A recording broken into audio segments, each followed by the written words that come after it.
We have been led out of the darkness into the light. For freedom, Christ has set us free. In our hearts we felt the sentence of death. But now stand firm and live in the victory of the truth. But do not only keep it for yourselves, but share the truth in love with your brothers and sisters in this place.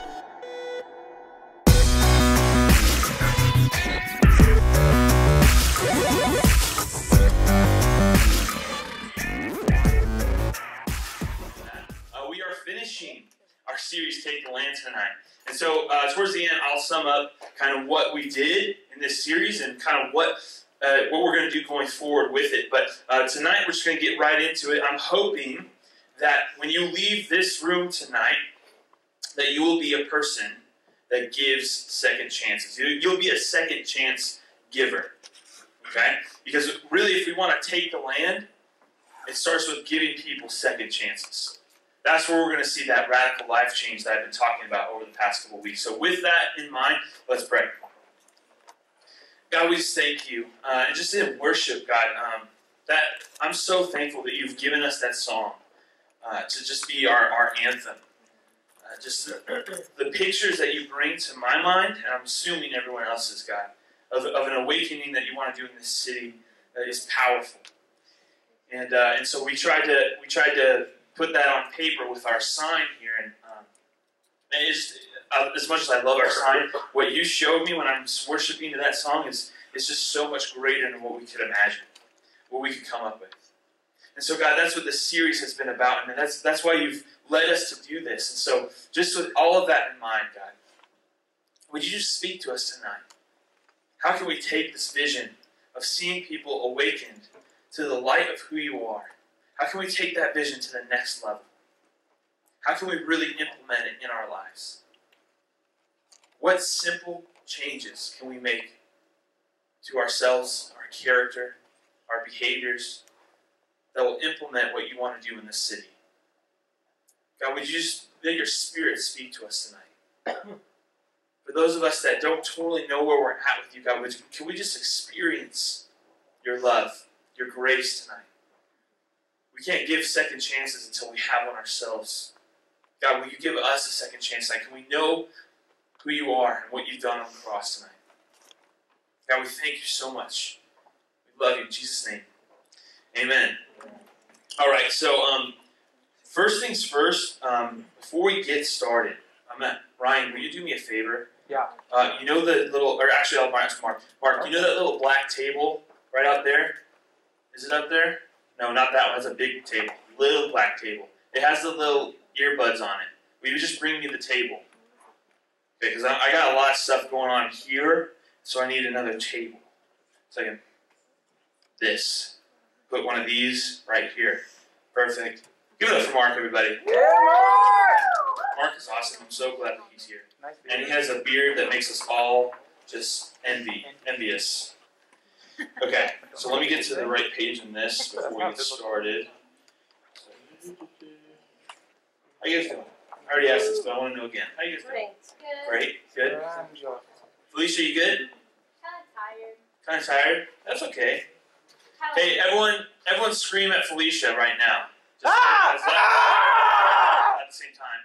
Okay, here we go. 3, 2, 1. There you go. Now you can be a little bit more awake. All right, so to get us started, we're going to be talking about a lot of cool things as we end this series, but I wanted to just get us thinking about one person.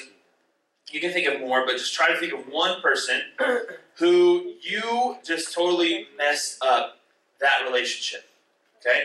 It could be a guy or a girl, doesn't matter. It could be friendship, could be actual like maybe dating relationship, but just you made a major mistake and that relationship just botched. It was bad. Bad news bears is what I would call it. Okay? Does everyone have one person in their mind? Yeah? Okay, if you don't have one, that's fine. Maybe you are that person. Okay? I'll give you mine. Okay? So this was in high school, and I was a freshman at one point. And so if you've ever been a freshman in high school, you can relate. You're an idiot. So, no, I'm just kidding. I'm just kidding. I'm just kidding. All my freshmen in high school, there's no freshmen in high school. So, we're good. Felicia? You're a freshman? No, Megan. Megan? Mm-hmm. Wow. You're not an idiot, Megan. Yeah, she is. Okay, where are we going with this? All right. So, for me in high school, I was an idiot. I should just only talk I and me statements only. For me in high school as a freshman, I was an idiot. I just made bad choices. So here's what happened. I was in high school and I had this friend of mine who was a girl, and she was cool. We were getting to know each other, and she would let me copy her homework. And so it was like perfect situation. Okay, she was friendly. We had similar interests. We both liked Reliant K, and she let me copy her homework. It was cool. At some point, I realized, okay, I think I kind of might like this girl, so I'm going to ask her out. So I asked her out, and she said yes. And so we have like a freshman in high school relationship. You know what those are like. Okay. So about a week later, I decided I don't want to be in this relationship anymore, which that wasn't necessarily a mistake. But let's find out what I did. Okay, so we have a multiple choice answer here, and you guys, we made this a little interactive. Okay, you got that slide? Oh, sorry. Yeah, let's just, here we go.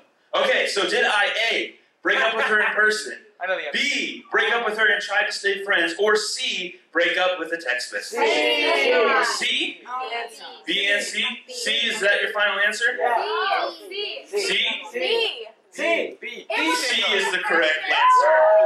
And it was hilarious. I did. It was bad. I did kind of want, like, in the back of my mind, I wanted to be friends with her still. But I texted her and said, hey, listen, don't want to do this anymore, be in a relationship, sorry, in a text message, okay? So again, idiot freshman guy, okay? Just give me some grace there. And so what ended up happening is, and this is what I do, when I make a mistake like that, or I make just an awkward decision or something, and it just creates that vibe for me, where it's just like, I can't see her. If I see her, it's gonna be uncomfortable. So I'm getting out of here. So I would literally she would be, because we had a class together, she would like be in the class and I would just be like over here, just avoiding her. Well, I think I ran into her at Best Buy one time and I was just like, time to get out. Let's go. I don't need that video game. I don't need it. So like, those are the things I would do. Like I do that in everything. If I'm watching the TV show and the scene is awkward, I'm out of the room. I can't even watch it. Like that's how bad. Isn't that true? Let's say you can attest to that. Okay, that's how uncomfortable I am in awkwardness. So if you ever see me in an awkward moment, you can just, I am hating everything in that moment. Okay. So what I do is I ran away and I tried to hide. So for you guys in that situation, you probably did something to run away from your mistake, to escape that mistake.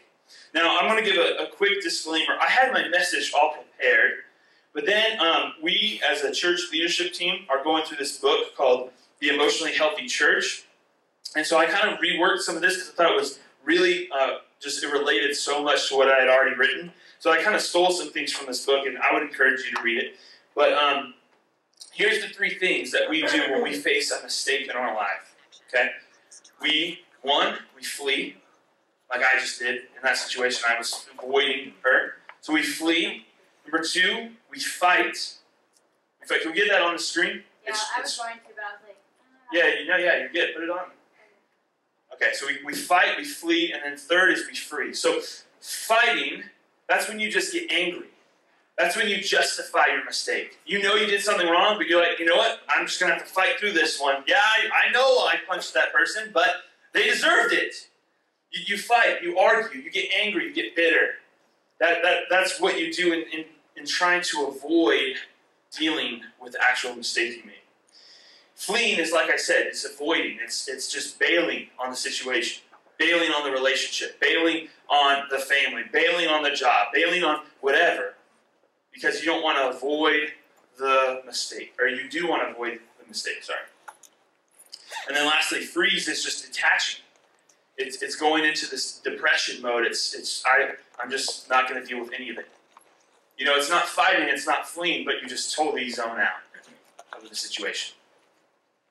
So those are our tendencies.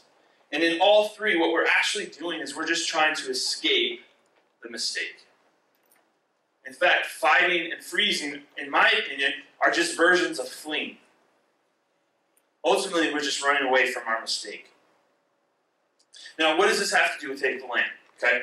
Well, when Joshua, this is what we've been talking about over the past couple of weeks, is this guy named Joshua and the nation of Israel.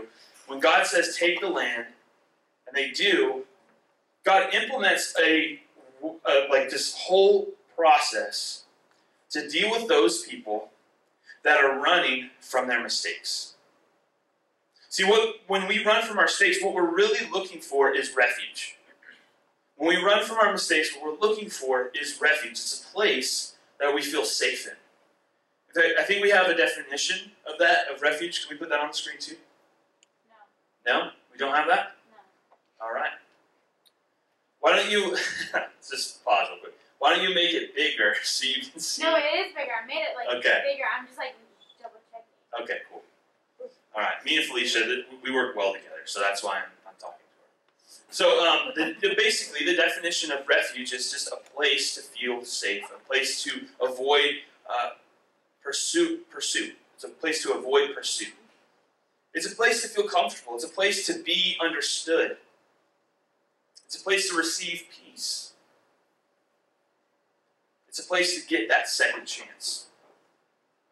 And so for Joshua and the nation of Israel, as they're conquering the land, and they're taking people out, and they're just moving on in to the land that God promised them, one of the things that God wants to implement is a city of refuge. In fact, not just one city. He wants to place multiple cities of refuge, places that people could run to when they make a mistake. And it's actually a particular mistake. So we're going to look at their version of city of refuge, and that we'll see how that relates to us today in our day and age. So we're going to be in Joshua chapter 20. If you have your Bibles, if not, it's going to be on the screen. Joshua chapter 20.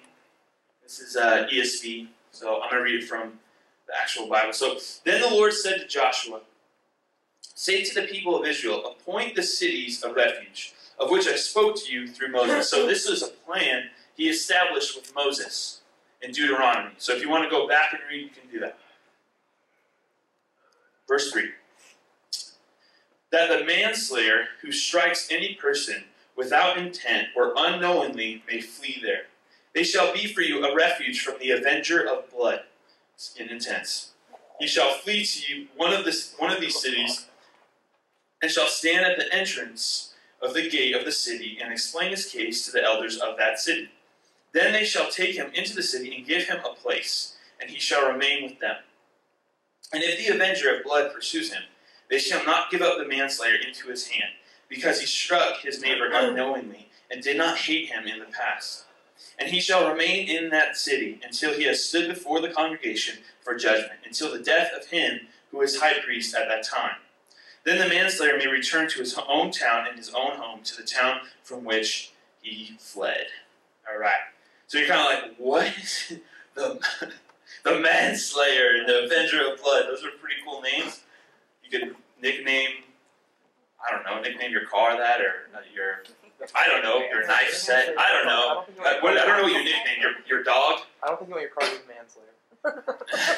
That's a good point, Ryan. How about the avenger of blood? I'm going to name a little tiny dog the avenger of blood.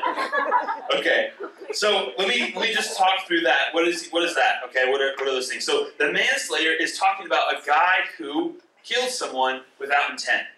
You know, if you ever watched a law show, you know what are one of the one things that they're looking for to connect the pieces?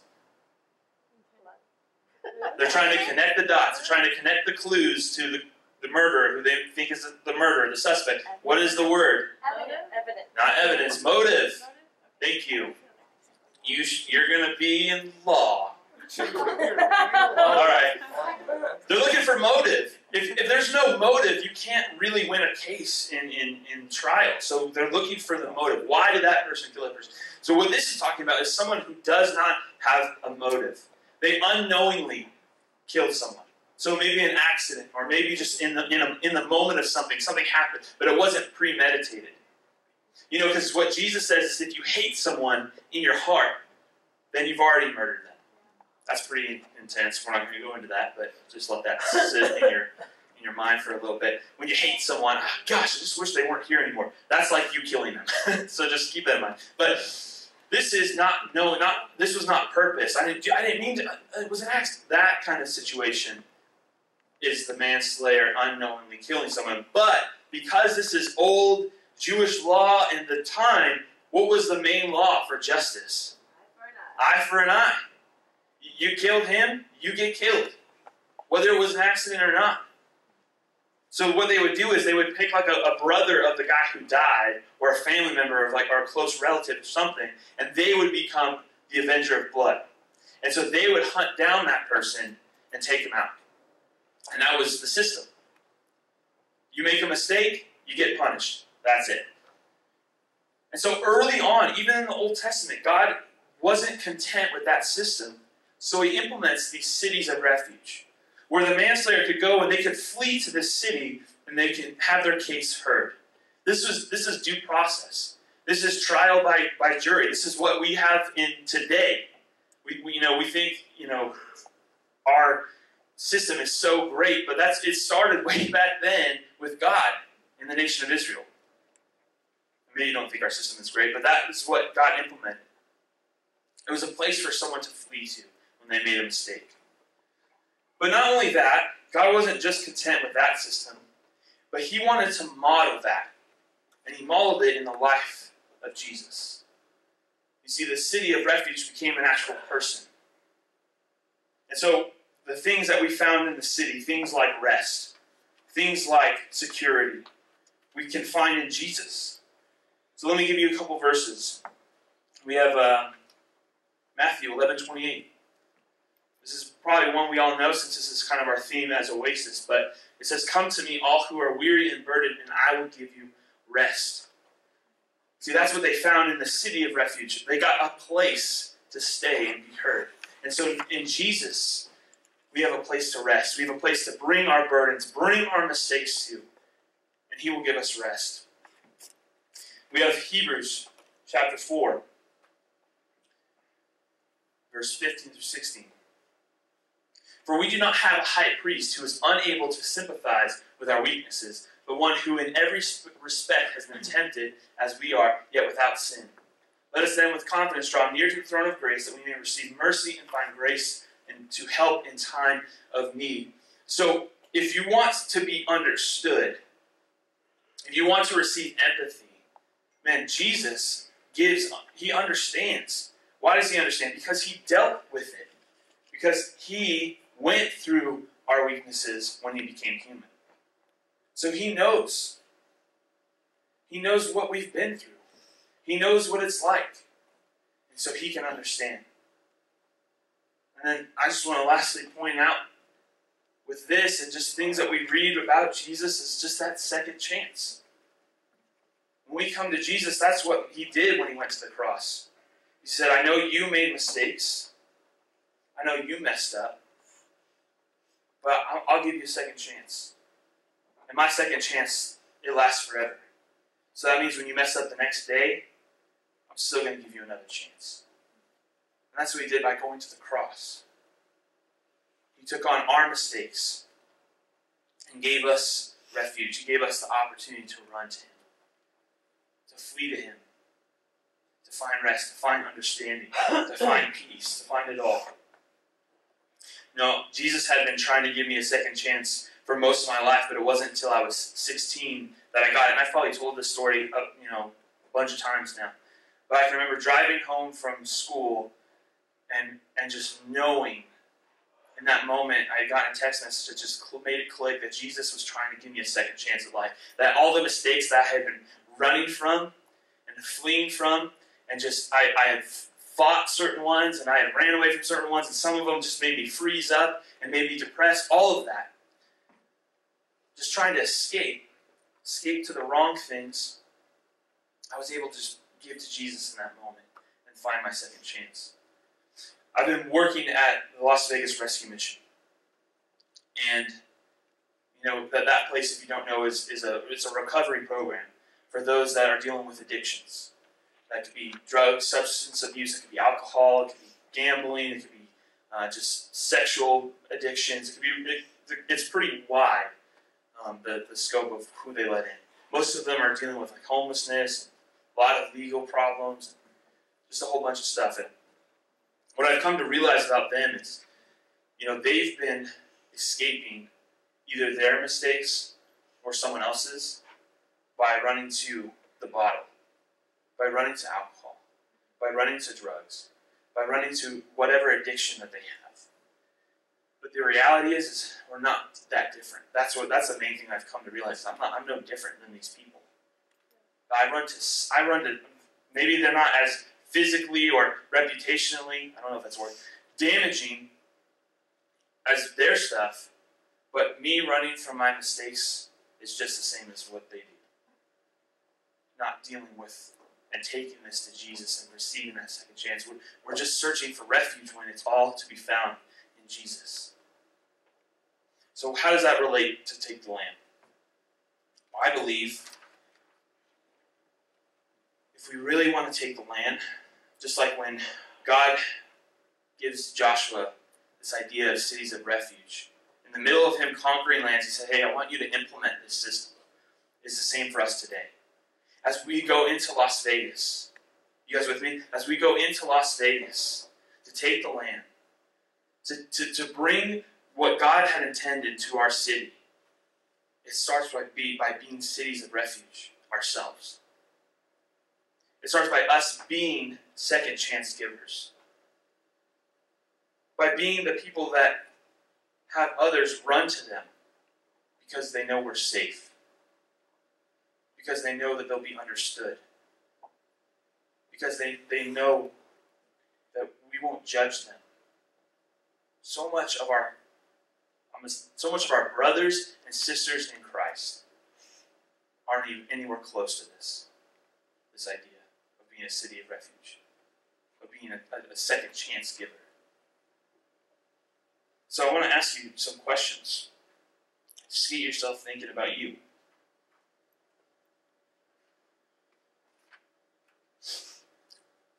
Do people come to you? Do people come to you? Do they share their problems with you? Are you available to listen?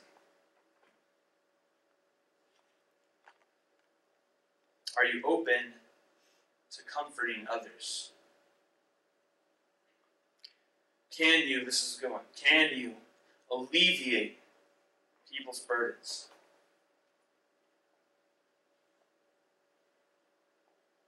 Let me read this part from the book.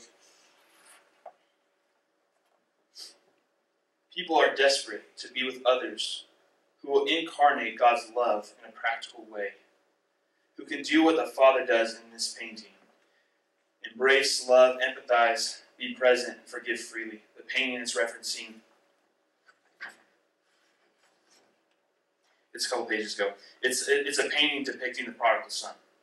So you probably know that story. If you don't, it's in, which book of the Bible is it in? Matthew, Mark, Luke, or John? Okay, it's in one of those four. It is love without conditions. Something the world knows little of. It is supernatural.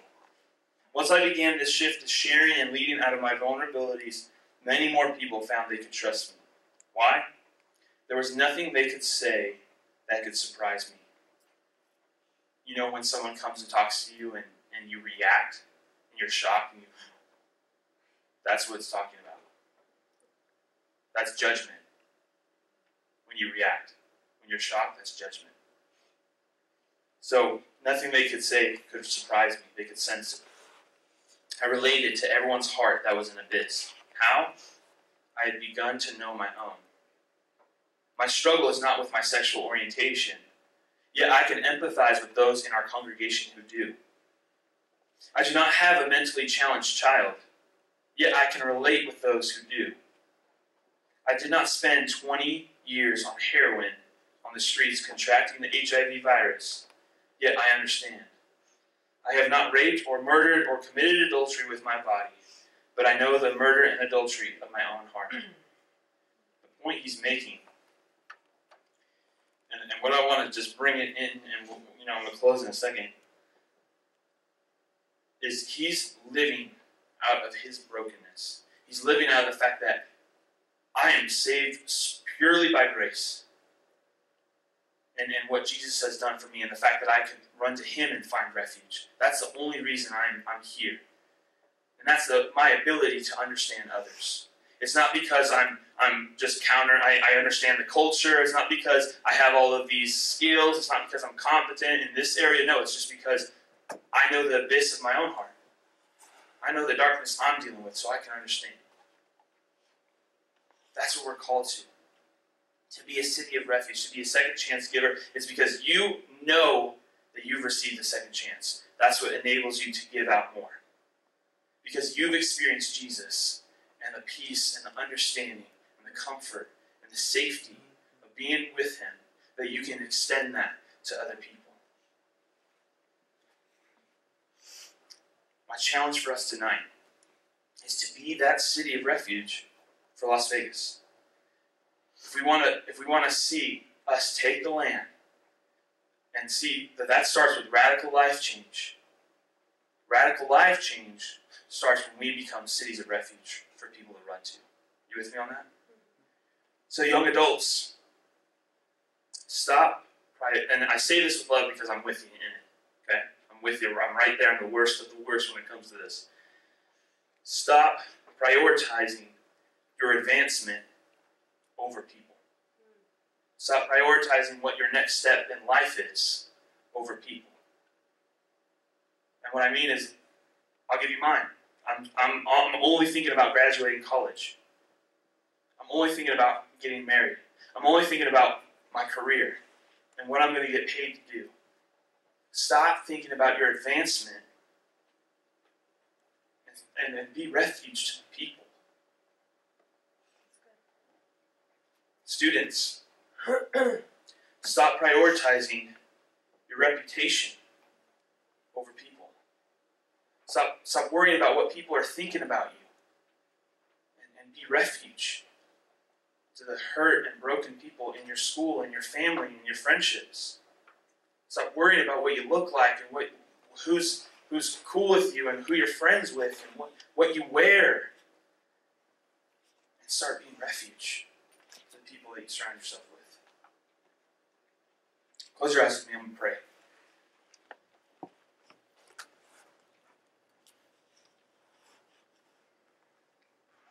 Just imagine what it would look like if just this week you would open yourself up to be refuge to a person, to be a second chance giver. And you just met with one person. One person just came to you and they're like, something's different about you. And I feel like I can open up to you, and I feel like I can tell you what I'm struggling with. And they wouldn't receive judgment. Oh my gosh, just that. Let's not even talk about the other stuff for a second. If they just come to you, being the Christ follower that you are, being totally just surrendered to the second chance that Jesus has given you, that when someone comes to you with their junk, there's no judgment. From a Christian, that's not happening. So imagine what it would be like if one person this next week came to you and did that. And then the next week, imagine two people. Because one person talked about how they could be real with you, and so the other person's like, okay, I'll go talk to them. And then a month from now, imagine 5 people coming to you, just saying, listen, I need a place to talk. Just imagine if you were the instrument of hope for those people in your life. Man, that's radical life change. It starts there. God, we just...